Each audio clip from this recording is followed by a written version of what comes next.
using the new phone to take video with, dedicated just for video making. It's a little dim. I might have to edit it.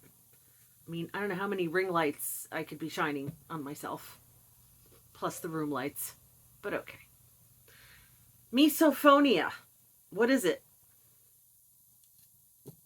It is pain. It is pain from listening to certain sounds. I have had it, I guess, since I was 7 or 8. Probably learned behavior because my mother had it terribly. She couldn't stand the sound of me walking around or my father walking around on the main floor of the house. It's a little Cape Cod, but we had a half above ground basement where she ran her feline boarding kennel and where the washing machine was and the ironing board.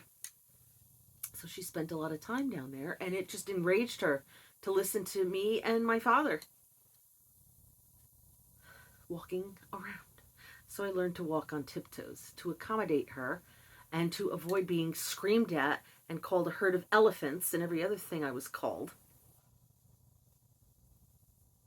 I moved out of my house at 23, and my roommate is like, "Why do you walk on your toes?" Yeah, learned behavior is why I walk on my toes. So that. I remember all my teaching career, I would not let my students crinkle wrappers in my class. They couldn't tap their pen. They couldn't chew gum because the sound drove me up a wall. For the most part, I've gotten over that. Unless I'm in a very cranky mood, the crinkling doesn't bother me. I don't care. It's people eating. How adorable are they? And they don't chew gum the way they used to. It's just not that popular anymore. So I haven't heard anyone snapping their gum in a couple of years. Maybe because of the masks. I don't know what happened, but I don't hear them chewing gum. Interesting. But the sound, the grandpappy of them all, is my mother's voice. And it's not just her speaking, because when she doesn't have her dentures in, it doesn't bother me. It's her sibilance. That's the word that describes SHs, S's, CHs, lunch, church. And she makes sure, because I told her since 8 years old, I've been begging her, "Mom, please stop. And she can if she wants to. She can hit those consonants with a lot less energy, but that's too much trouble. Why should she? It's only bothering me. And I know it's irrational. It's just like sometimes people's shoes clicking on the floor of the supermarket will drive me up a wall. I just want to turn around and say, "Oh, what important shoes you have." And, it's the sound of cheap shoes. I don't even know, it's not leather. It's just this clickety plastic sound. I can't stand it. But that hasn't bothered me as much recently either. Maybe I'm getting better. I don't know. But her speaking, oh my God, so painful. It hurts so badly. And I try to cancel it out by making my own sound, but it's never enough. Like I can never make it sharp enough to cancel it out. And sometimes in the middle of a sentence, it's just too much. I'll be like, "Oh, I have to go. I can't do this. I have to go." And she just said, "Well, all right." And then she'll go complain to someone. I don't know, something about the way I talk she doesn't like. Yes, something about the way you talk I don't like. It hurts. It hurts my ears. It's painful. Imagine being trapped, living in that house. And in that little house, you hear everything. And she would take calls when she was downstairs, and I would hear it through the frickin' heating vent. It's like I couldn't get away from it. And so I would try to turn on music to drown her out. Then I'd get yelled at for playing my music too loud. And I did have headphones. Then I'd be screamed at if I didn't hear her calling me. So I wouldn't want to wear those. There's just so much tied up in the shushling chuchler. And that's what I started calling her in my head when I was, 1977-ish, 76, whenever Jaws was out. I remember we took a trip up to Vermont to see my brother and my nephew. It was so painful listening to her talk in my ear, shushling and chuchling the whole time, and me cringing and suffering. Now, other people doing that, if people have that whistle when they I can't even imitate it, like they say their S's and there's a whistle, I couldn't bear to be around people like that. If I lived with someone like that, I'd break up with them, divorce them, leave them. There's no way I could listen to whistling S's. No way. But it's very rare that you get that. You know when I hear it? Commercials. Say this with Linzess or Princess. It's any anal leakage and seepage and possible side effects, but they're uncommon. Well, the common denominator there is manipulation. See, I looked into this within myself. I'm like, well, what is it? Is it just the shushling chuchling? No, it's specifically because I'm being lied to and manipulated. So the of a narrator in a commercial manipulating and lying, certainly not telling you the truth about their shitty product. I posted on my Facebook today. Somebody posted the ingredients of, I think it's Subway. What's the other one? Blimpie? One of them. Their chicken teriyaki sandwich. And the list of ingredients is just astounding. It's just inflammatory, allergenic crap. No wonder people get GERD. Oh, who could digest it? And most people are like, oh, God, I didn't realize. And then, a contrarian, a friend of mine that I went to school with way back in the day. Well, it's just the standard preservatives and emulsifiers. I don't see what the big deal is. The big deal is inflammation and arthritis and digestive disorders and GERD and everybody taking, not Ozempic, the thing you take for GERD. Whatever, there's a bunch of them. Because of these undigestible ingredients. Oh my God. And if you know how to season a thing right, you don't need all that fakey crap. But yeah, I don't like being manipulated or lied to, and I get annoyed at people who believe nonsense like that. It's perfectly safe. 9 out of 10 people don't experience side effects. Now, triple that. No, 10 times that is listening to my mother speak. Horrifyingly painful. So when I do arrange for visits and game nights, because I like to entertain, I like to have the family over, I have to have some vodka in me. And that only cuts the pain in half of listening to her shushling and chuchling. Because usually other people will be talking. And sometimes they can drown her out. She gets tired easily, so... But it's painful. Sometimes I arrange a visit, like my brother coming to visit, and I can't sit in the room with them and eat a meal. Or if I do, I'm just in pain the whole time. And I have to excuse myself after the meal and go sit in my old bedroom. People have good memories of my old bedroom. Good music, good posters, lively, welcoming, my little space. Now I have, I have this beautiful space. Look at my gorgeous, gorgeous apartment. Oh, my clock isn't on. You only got a partial experience because you can't see Maleficent, the clock. Yeah, I still like to have a welcoming space. And even trying to drown her out when I used to live home, I'd get yelled at for blasting music. Oh my God, it hurts. It hurts. And I don't know a way out. I don't. And I was at my aunt's, and well, she's the widow of my father's brother. And she has someone new she's with. I call him my uncle. And we're all just a very big, loving, enmeshed kind of family. And we love to eat and we love to entertain. And her son, who's my cousin, who looks so much like me, we look like brother and sister,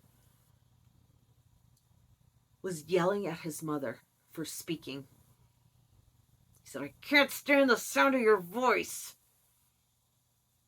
I'm like, oh my God, he has it too. And people are yelling at him. And what do you mean you can't stand the sound of your own mother's voice? I stayed quiet, but I get it. I get it. There's something there. Some deep-seated resentment. And listening to that voice makes him feel controlled, manipulated, held back. It's the conflict of being babied and enmeshed and provided for. Well, deep down we have this longing to be independent and free. That's my interpretation of it. I would never, he's not watching this. He's not that way. And I would never dare try to tell him what I thought it was. Because what's he going to do? Now it's to the point where people are getting old and you don't want to move out. He has his own, it's a very nice, large apartment in a finished basement. But part of us just resents needing them so much. And taking the help from them. It's just so frustrating. It's like part of us feels manipulated. Like, you made me this dependent. You made me this enmeshed. I'm like, ah! But I mean, this started with my mother when I was 8. 8!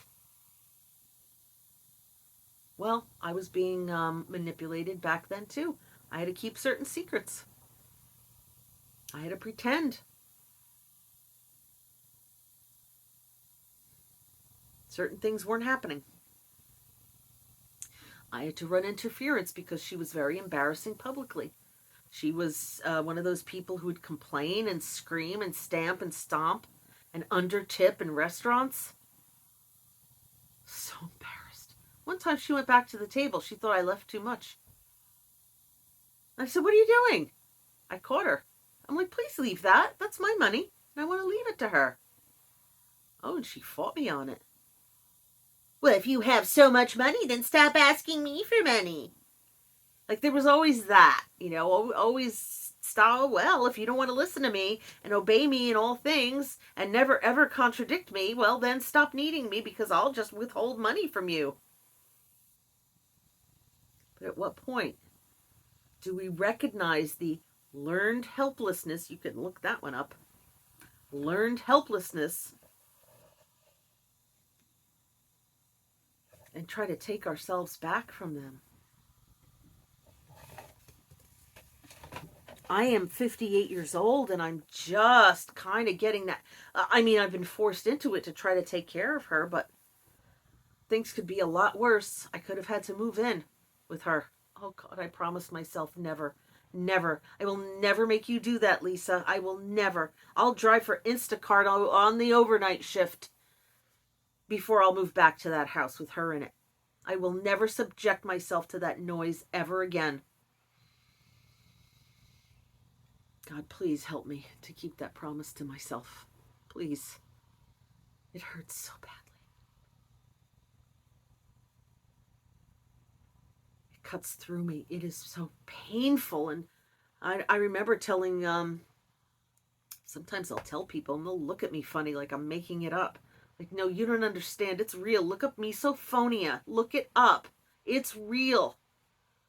There are very few resources online, very few accounts that treat it with any kind of respect or seriousness. But as someone who suffers from it so badly, so profoundly and chronically, it's very serious. Boy, does it hurt. To not be able to be in a room with someone because you can't stand the sound of their voice. Let alone my not being able to stand her personality, the sounds that come out of her mouth. And my poor cousin has the same thing. Now, she doesn't, my aunt, who he's, I can't stand the sound of your voice, he's saying to her, she doesn't have any kind of speech impediment or exaggerated anything. It's rather lovely voice. But I understand how he can't hear it. I get it. I get the rage. We're a rageful little family. We're actually a very big family. A lot of rage. So I sure would like to break that generational curse of being held back because we didn't think we could be successful or take risks or chase our dreams. And it weighs down on me. It's like a millstone around my neck. Like, yeah, I was successful in college. I have 2 master's degrees, graduated summa cum laude in philosophy.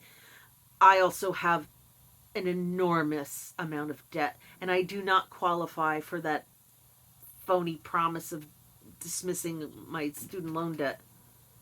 It would be 6 more years before I even would be able to talk about it, and that program is not going to be around. Lots going to be different in 6 years. But I mean, one of my payments is $79, and 45 of it is interest. That's well over half of that payment is interest.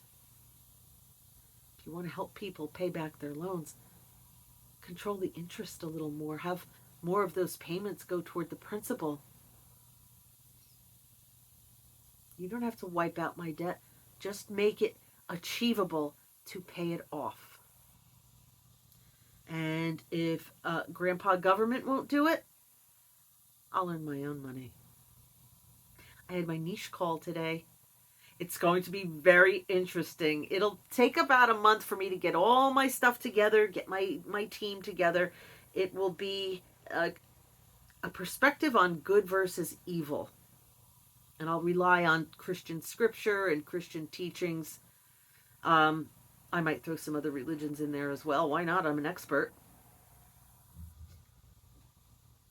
And they have a formula. This group that I'm working with, this company that's coaching, they have a system.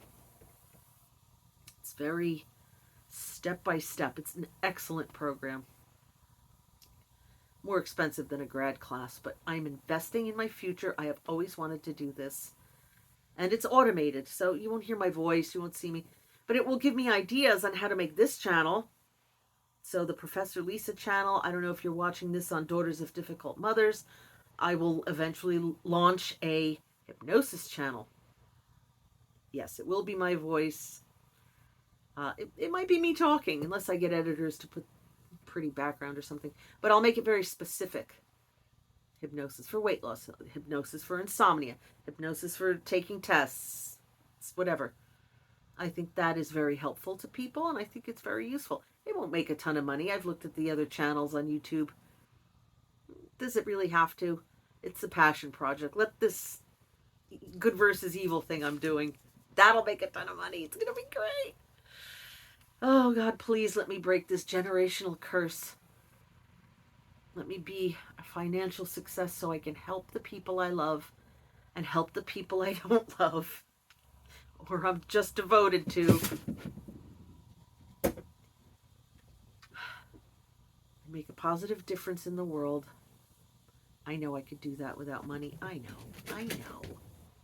But wouldn't it be nice to be able to make an appointment tomorrow to get physical therapy on this? To get an MRI and find out what it really is? Interesting. I might make a whole new video about this. Someone left a comment that my body language makes me look like a victim. Well, I can see that. I think I look sad. You can't see much here. This is all lighting, and the camera's up here, so I'm lit nicely, and I have my turtleneck on because after losing 150 pounds, there's it's a little swing. It's all about that swing. Don't mean a thing if it ain't got that swing. Yeah, wouldn't that be nice to have some reconstruction done so I could walk out into the world with a little more confidence? Maybe that could help the sleep apnea as well, because a lot of loose skin and saggy muscles down there does not help with the snoring. I could get an updated sleep test. If my cats need to go to the vet for little things, I can take them. Oh, okay, I don't know if you could hear all this. He's got the crazies. He's running around, the big fat one. Star-Lord. It's a zoo. It's kooky time at the zoo. What is this, Crazy Quilt Farm? Woo woo. What are you doing? He's just going to knock everything over in a minute. Anyway. Yeah, so the person who left a comment, and I thought, well, I don't know if I have a victim posture. Maybe I do. If they're reading that. And they suggested that maybe you should do some martial arts. I'm like, oh, here we go into that world again? Wait till you read From Wheelchair to Warrior. You'll see about my martial art days. Martial art days. I was more of a groupie. But I do think I look sad because of the extreme weight loss. And there's a lot of sagging because of gravity. There's sagging, my posture, and just the shape of my face. I look sad and defeated. So maybe that's what that victim stance looked like. What did they say? My body language makes me look like a victim. Well, you can't really see anything. But I understand. I understand. I know what you mean. It's now or never. If not now, when? I would like to heal a lot of this. And I would like my mother to live to see it. Let her live to see that I broke the generational curse. It's like Rodgers and Hammerstein's Cinderella.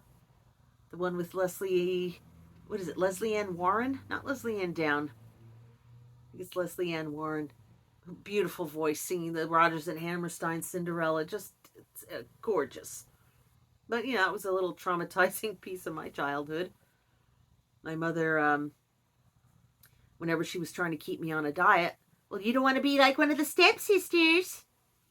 Oh no, I want to be like Cinderella. Look how skinny she is. And she was. She had a little waist.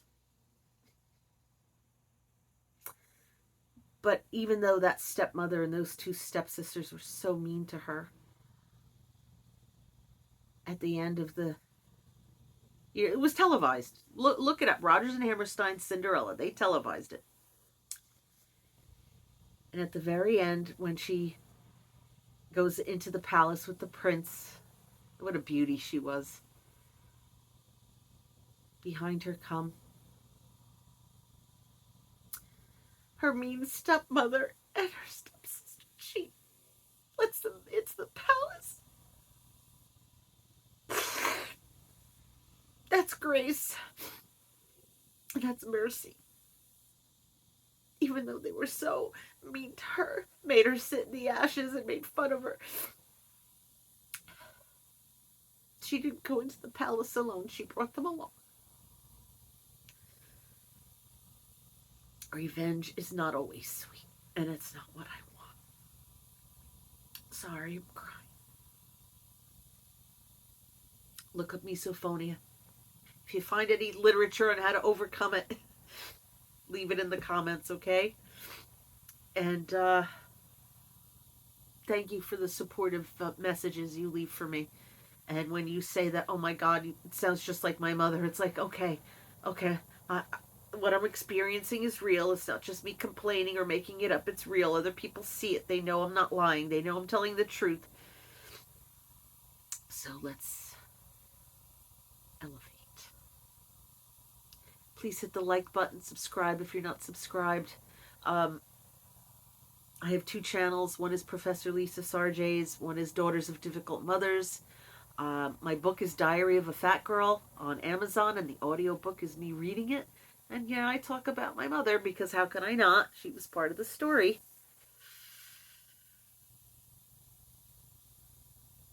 And I'm hopeful for the future. So I hope that you too can be hopeful for your future. We don't have to stay sick and damaged. I believe we can heal for real. So take care.